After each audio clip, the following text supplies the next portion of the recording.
Locate the Wi-Fi button and the paper button envelope icon on the printer's control panel. Press and hold both the Wi-Fi button and the paper button simultaneously for 3 seconds. You should see a Wi-Fi Direct icon appear on the control panel, indicating that Wi-Fi Direct is now enabled. Press the information button icon on the control panel once. This will print a network configuration report that includes your Wi-Fi Direct name and password.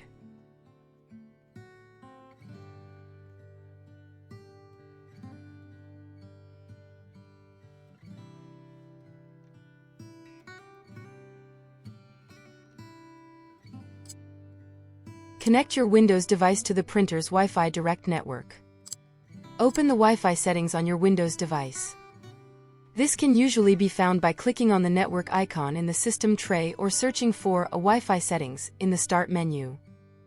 Look for available Wi-Fi networks. You should see the Wi-Fi Direct name of your HP printer listed.